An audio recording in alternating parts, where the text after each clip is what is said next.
So the next one I'm going to talk about is actually how you should invest in your brand if you can. So I wanted to put the caveat in at the end of that because, again, not everyone can. And again, there are different levels of people's ability to invest in stuff based on where they are personally, how much savings they've got, their ambitions, their lead times, lots of different things. Actually, I'm going to grab my black pen because I think it'll stand up better. There we go. Black. So when, I guess on a basic level, and a lot of the roadmap is designed for smaller kind of businesses because, again, the challenges that smaller businesses face are different versus big multinationals, and I've kind of worked at both. But especially for kind of freelancers and people starting out, or you're at the kind of sub £10 million level, there's always an element in terms of what you do and how you work about how actually when you have your business, how do you promote yourself and how much effort do you have to put in to actually help you build a kind of sustainable business. Just going to get my notes out. So one of the things that if you have your little person, this is your cog. And the whole point is that when you have your business, so for instance, I have the roadmap, you could be a copywriter or a recruiter, or you might have a t-shirt brand, whatever it is that you want to do. Essentially, as a freelancer, what you do is you work hard and you crank that handle and then money comes out at the end. So that's the aim of what we try and do. When you're actually, if you're able to build a brand around what you do, you can be the same person, you can put the same amount of effort in, but actually your brand can be a huge multiplier in what you actually try and do. And so that essentially when you're trying to build equity in your business in terms of for the amount of effort that you put in, the more you can leverage that around something. So for me, that's the roadmap and what I'm trying to do. What that can then do is produce a lot more money and basically give you a much greater impact for what you're doing and also make it more sustainable than working on your own.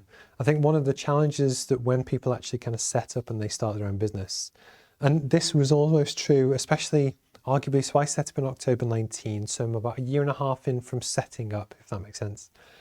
But actually it was about 6 months into launching when I started to generate cash. And then actually, once you actually start to generate cash, it's cash that you can use to invest in your brand to then actually help increase momentum and make things easier. So when you first start out, so it's 0 to 6 months, you have to work really, really hard to get any money out. Because what you're trying to do is build awareness on your offer, what you do, how it works, and basically people pay you for your time. So again, I don't know why I always go back to copywriters, but someone pays you for an hour's worth of work, you do it, money comes out at the end. Over time, if you can, the hope is that you generate more money than you need, that you start to build a cash buffer. And then the benefit for any business, and it's true for Simon's business or anyone else's, the bigger you can build your cash buffer, you can actually then choose to strategically invest that back into your brand. And then what you can do over time, and this is the same thing Nike have done, basically any consumer brand. Pretty much everyone has a brand, it's how well known it almost is. But the more you can invest back into it and nurture it over time to talk about things like sustainability, but actually invest back in your packaging and your logos and your websites and your whole customer experience and everything you can kind of think of, what you're essentially doing is building this much bigger flywheel so that even if you put in the same amount of effort as you did when you first set up, what you're starting to be able to do is leverage the time and effort in actually helping to create something and build something which will generate a lot, I realize the bad my drawing is, generate a lot more cash at the end of it, which actually is then a lot more sustainable. I think where a lot of people go wrong is that they set up a business and they put in a hell of a lot of effort and they generate the cash, but they probably spend it or they don't generate enough to then reinvest back in your brand, which actually helps build the much bigger flywheel. So for instance, prime example, if I take me as myself, imagine I didn't have the roadmap stuff. So I was still same guy doing the management consultancy stuff. And I go in and work with different companies and they hire me to kind of make a change. That's great. And I work hard. And when I'm working hard, it generates cash. but there's nothing I'm actually like building over time, which like an inertia wheel or a flywheel will keep spinning when I stop. The whole essence of what I'm trying to do with this, and again with the whole live stream and being able to hit 22 different countries, is that I probably for the next 2, 3, 5 years will keep reinvesting back in to make this flywheel bigger and bigger and bigger, so that at the moment you might have 10 people watch a live stream.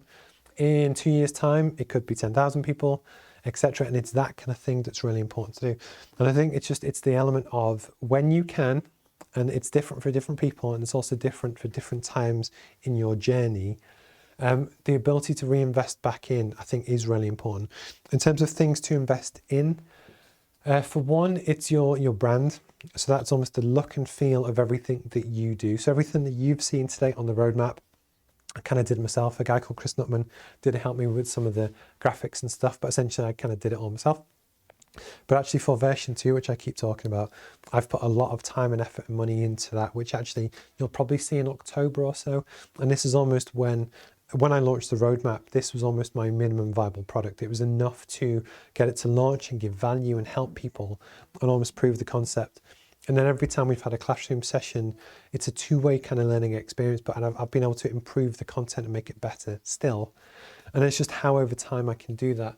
What else have I invested in? Some films.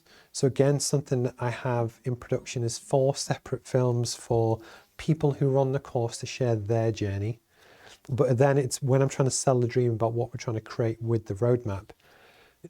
People don't want to see me all the time, so you want to do all that kind of thing, but actually investing in that is really important. I'm looking at brand photography, so likewise, one of the things I'm looking at is to have the roadmap book photographed as if it was like a luxury watch or a luxury piece of equipment, because I want it to be deemed as almost a prestige item, because that increases its value versus how you would photograph a pen or whichever to go on Amazon. And it's all these different things. I invest in my PR. So I use a company called Harvey and Hugo, that when I do press releases, that when we hit 19 different countries, they have a brilliant service called Pay As You Go, that actually, I crafted up the first draft, they tweaked it and they distributed it to media all across the Northeast. I think it got up to about 13,500 views, and that's just on my LinkedIn. And it had 162 likes, but it was all exactly my target demographic. But the point is, with the cash that I generated on that one, I paid 380 quid, I think, and that was for the release, the distribution, and then also the kind of, they keep it going and they keep speaking to journalists to keep pushing it. But that's a really good piece of investment in the business. I also had some photos done, ironically, on the cup that Denise sent me, but you'll see it on my LinkedIn profile picture, that kind of thing. But actually that was with a guy called Christopher Owens. He does sessions, oh God, he did every so often. But anyway, but check out Chris Owens. But the point is, whenever you generate cash, if you can invest it back in things which will structurally help you increase the size of this flywheel, over time, I guarantee it will make a major difference to your business and your ability to build a bigger, more sustainable business. That it doesn't matter if you're Nike or Tesla or Apple or whoever, they all started somewhere. But unless you invest back in, you'll always stay the same and you'll still work as hard, but you're not getting that leverage. So it's something that I just wanted to kind of talk about today. And again, give real examples, because this is all real stuff that I do and comes out of my pocket and stuff as well. That again, you haven't seen most of it yet. I think Simon's seen some of it as well.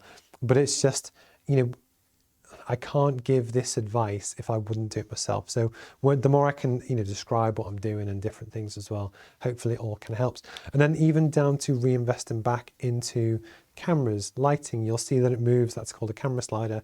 I have different screens. I have better internet connections, and it all goes back in because it's all trying to build this. That if I was still sat in my spare bedroom at home on my laptop webcam, I would still be the same person, but I won't have invested back in to really build the flywheel. So it's definitely worth investing in your business if you can.